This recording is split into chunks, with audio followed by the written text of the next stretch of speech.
As nossas boas-vindas aos alunos do curso Ideal Cristão. Hoje temos o primeiro desafio. Iniciar um curso à distância nem sempre é fácil. Necessitaremos de muita força de vontade. Levar a sério o que nos propusermos fazer e com persistência. O ponto de partida é crermos que Deus existe e que a Bíblia é a sua palavra. Ou pelo menos, com sinceridade, começar e tentar descobrir algum indício ou evidência que desperte a nossa curiosidade nesse sentido. Orar sempre é o primeiro que fazemos. Senhor nosso Deus, esteja nesse momento segundo as suas promessas conosco, abençoe cada amigo reunido aqui, agora para o estudo das Escrituras. Amém.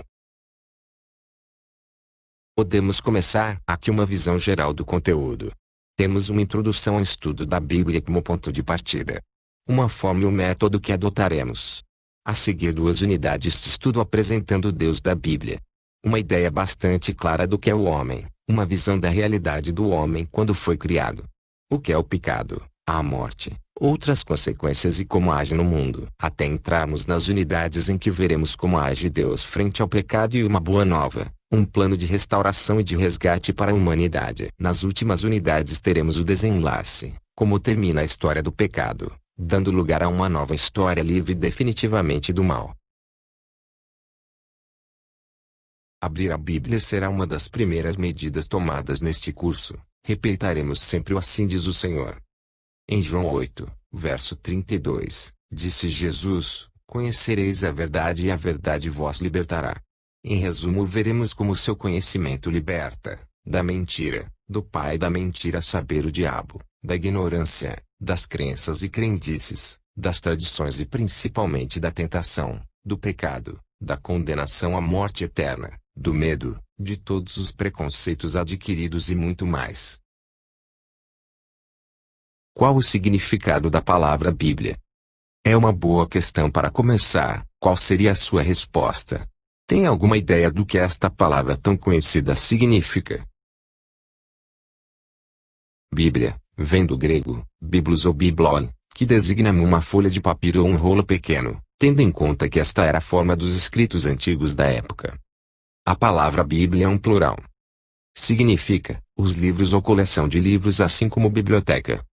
Uma coleção de livros, considerados sagrados, encadernados em um só volume. Conhecidos também como as Sagradas Escrituras.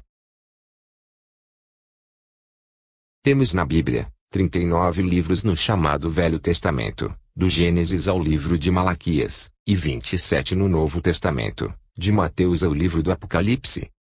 66 livros em total. Conclusão, como pode ver muitos livros num só livro ou melhor dizer, em um só volume. E há versões da Bíblia que constam com mais 7 livros chamados apócrifos e alguns capítulos a mais em alguns livros do Velho Testamento. Livros de história, considerados não inspirados por causa das contradições grosseiras com aqueles considerados canônicos. Nota: os não canônicos são Tobias, Judite, Sabedoria de Salomão, Eclesiástico, Baruque, Primeiros dos Macabeus, Segundo dos Macabeus e algumas passagens de Ester e Daniel. Não canônicos. O termo grego cânon é de origem hebraica, gané, significa regra, régua para medir, varinha ou cana direita.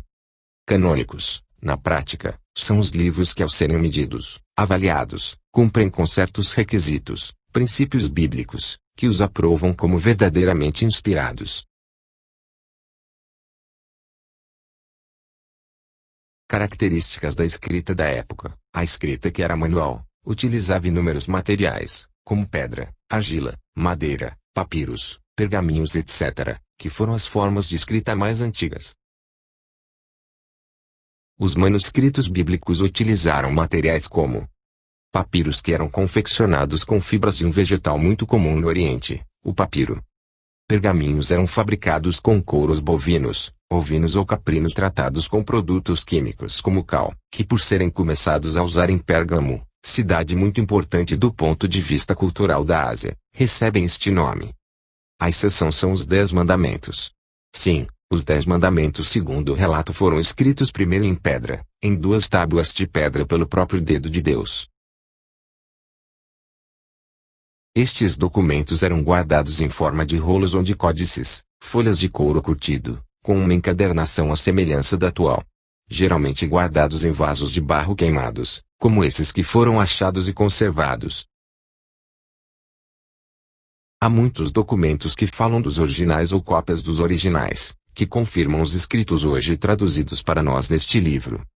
Os achados mais importantes foram estes, no ano 1947, relatados no documentário dessa revista, com as descobertas dos manuscritos do Mar Morto. Veja mais nesse endereço sugerido aqui. Hoje, com a internet, existem muitas páginas virtuais sérias onde podemos ter muitas informações a respeito. Os idiomas originais são o hebraico e o aramaico para o Velho Testamento, idioma e dialeto do povo judeu-israelita. Para o Novo Testamento, o grego, idioma oficial do Império Romano. Nota: será muito importante ter em conta estas dicas durante o curso, pois estamos acostumados às versões em português. Algumas vezes será necessário comparar versões ou traduções diferentes para o nosso idioma. A título de exemplo, aqui um texto em hebraico, você pode ler isso. Temos aqui uma leitura aproximada do Gênesis 1, versículo 1, traduzido geralmente para: no princípio criou Deus os céus e a terra, e esse outro exemplo é de Gênesis 1, versículos 1 e 2. Só a título também de exemplo temos aqui um texto em grego, você pode ler isto. Veja nesta imagem, leitura e tradução aproximada do Evangelho de João capítulo 1, versos 1 e 2. A Bíblia foi traduzida, ao longo dos séculos, em mais de 2.400 línguas e idiomas diferentes, incluindo a língua portuguesa. Algumas traduções mais usadas ou consultadas você vê aqui nesta apresentação. Porém há infinidade de outras traduções e versões.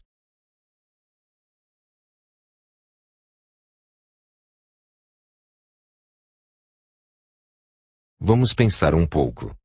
Qual é a história mais importante da Bíblia? Em outras palavras, em forma geral, qual o tema principal? Muitas respostas poderíamos receber. Por exemplo, para algumas pessoas pode ser só um livro de meditação como muitos outros livros existentes. Para alguns talvez, uma bela coleção de histórias, com aplicações para nossas vidas. Usando um raciocínio lógico. Quais são os nomes dos livros, primeiro e último, da Bíblia? O Gênesis encadernado no começo da nossa Bíblia, não foi ali colocado por acaso. Gênesis vem do grego e significa origens, início, começo, ou princípio, como é traduzido geralmente. Trata de um espaço de tempo e os eventos relativos ao princípio da história. E é só conferir na sua Bíblia em Gênesis capítulo 1, versículo 1 e os versos a seguir. O último livro encadernado nesta coleção, tampouco está ali por acaso, do grego Apocalipse significa revelação. E o seu tema central, trata de um espaço de tempo e os eventos relativos ao fim. E sabe uma coisa? O conteúdo do livro revela, entre outras coisas, sobre o fim da história do pecado que está no futuro segundo as Escrituras. Apocalipse capítulo 1, versículo 1. Se trazarmos uma linha e designarmos um ponto nela para o princípio e outro para o fim, temos uma linha do tempo. No sentido da zeta, e vemos que a cruz divide esse tempo em dois, antes de Cristo e depois de Cristo. E qual é a história principal? Depois do estudo orientado do curso, você vai concordar com isso. Podemos resumir assim, a história da humanidade e o seu relacionamento com Deus. Então, um convite queremos fazer a você. Vamos conhecer e entender a Bíblia, a revelação, percorrendo a história, afinal nós fazemos parte da humanidade. Essa é a essência do método histórico, que fará parte do método adotado neste curso. Percebeu o gráfico? Partindo do princípio ao fim passando pela cruz. No princípio, tomando como referências, o livro do Gênesis, capítulos 1 a 3. Temos ali o princípio, do universo, dos seres vivos, da raça humana, da tentação, do pecado, da morte, do evangelho e da salvação. E a mensagem é: o fracasso do homem e a salvação do homem dependem do princípio da história. Olhando para o centro da história, tendo como referências os evangelhos e outros livros do Velho e do Novo Testamento, temos na revelação o centro do plano da salvação. Jesus Cristo é o centro do evangelho, É a boa nova. E a mensagem é: a vitória sobre o pecado depende do centro da história. É ali onde foram consumadas todas as ações de Deus para a salvação. Indo agora para o fim em nosso gráfico, e tomando como referências, o livro do Apocalipse e outros. Exemplo iniciando com Apocalipse capítulo 1, versículo 1, como introdução, temos a apresentação do Cristo em glória. Vemos que a vitória plena sobre o pecado é em Jesus Cristo e só através dele. No contexto, um resumo da história e o fim da história do pecado. E por último a culminação do plano da salvação e o fim do mal. E a mensagem contida aparece. A humanidade, em Cristo, será gloriosamente triunfante. No estudo pormenorizado a visão profética da história bíblica sempre está vinculada ao Messias, do hebraico, o ungido ou escolhido, em grego Cristo. Como veremos na revelação profética bíblica, cada nome recebido por alguém, encerra ou tem um significado surpreendente. Lembra, a história se desenvolve neste sentido assim. Da criação, ao pecado, à cruz, o fim e a eternidade. A grosso modo podemos dividir o tempo da revelação destas outras maneiras. O princípio, os primeiros tempos, que correspondem ao Velho Testamento, cruz, os últimos tempos, os que chegam até nós, Novo Testamento, e o fim do mal, dando lugar depois à eternidade. Outra forma de ver. O tempo do princípio, o tempo de Israel, a cruz, o tempo da igreja, o chamado de milênio e a eternidade. Relembrando, a história se desenvolve neste sentido, ainda em uma visão geral da história bíblica. 1. Vemos como age o pecado no mundo, é a história do pecado. E 2. Vemos como age Deus, em favor do homem frente ao pecado, é a história da redenção, é o resgate. Isto ficará bem claro ao estudar de forma ordenada como estamos propondo.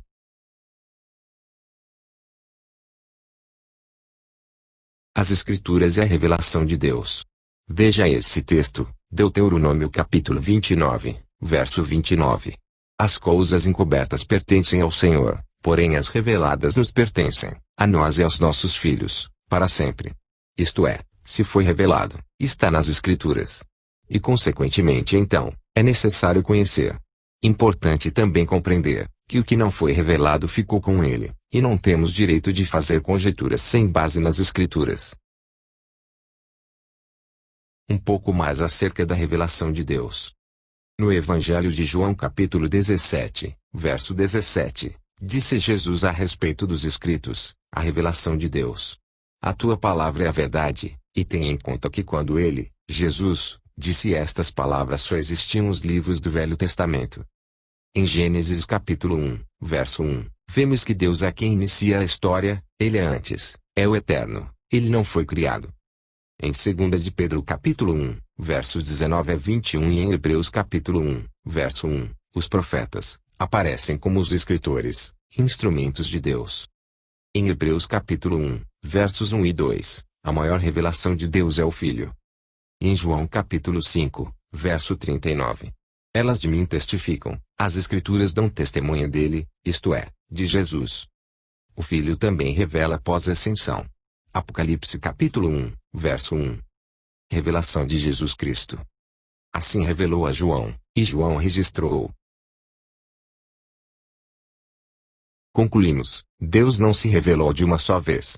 Ele o faz no decorrer da história, percebeu? Assim, inicia com Moisés, passando pelos profetas, chegando até o Filho. Nessa ordem.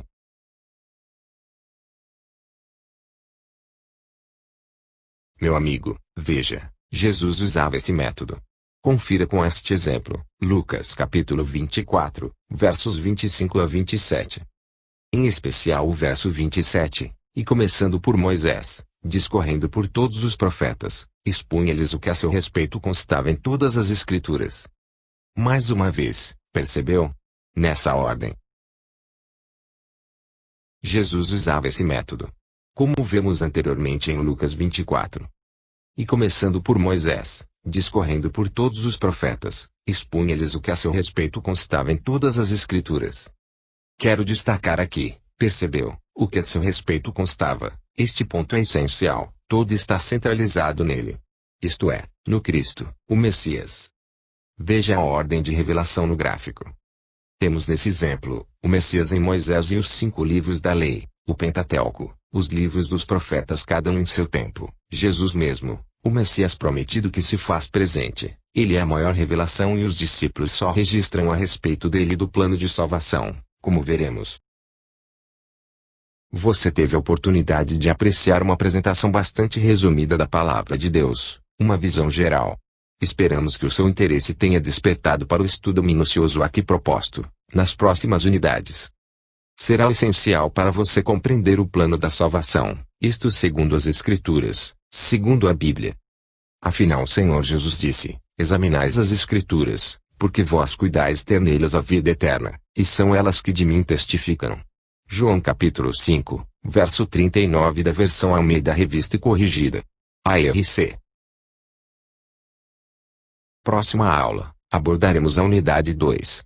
Descobrindo um método para estudar a Bíblia. Aguardamos você e os amigos que você vai convidar. Você está em nossas orações, fica em contato conosco. Até lá.